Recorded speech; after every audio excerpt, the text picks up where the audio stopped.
Good afternoon. It is Friday, March 27th, 2026.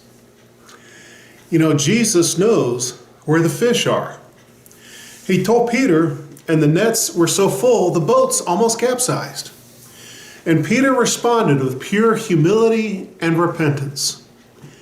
And now Jesus gives him and his friends a change of direction. In Luke chapter 5, verses 9 to 11, and I'm reading from the New Living Translation, second edition, it says, "For he was awestruck by the number of fish they had caught, as were the others with him. His partners, James and John, the sons of Zebedee, were also amazed. Jesus replied to Simon, 'Don't be afraid. From now on, you'll be fishing for people.' And as soon as they landed, they left everything and followed Jesus." You had 4 professional fishermen.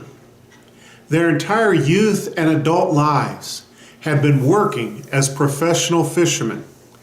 These were not some anglers with a funny hat and a cup of worms.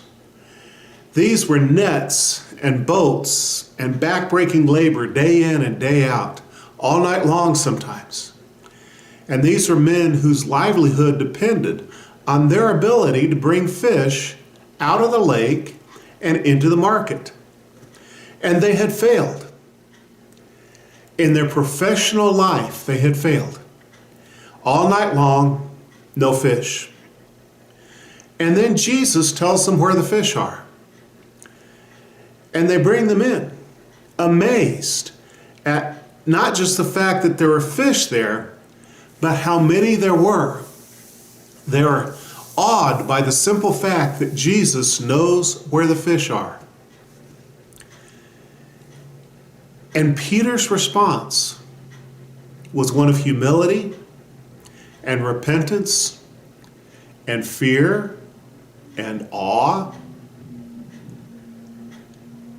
And here's what happens. Jesus said, "Now, you're not going to be fishers of fish. You're going to be fishers of men. You're going to be going after people, not fish. You're not going to be doing this just to feed your family and bring fish to market, but to please God. You're going to be fishers for men."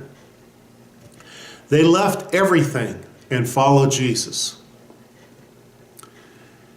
Here they are, had a miraculous response from Jesus telling them where the fish were after their professional failure. And yet here comes the Lord with provision, with grace exceedingly above anything they could hope for.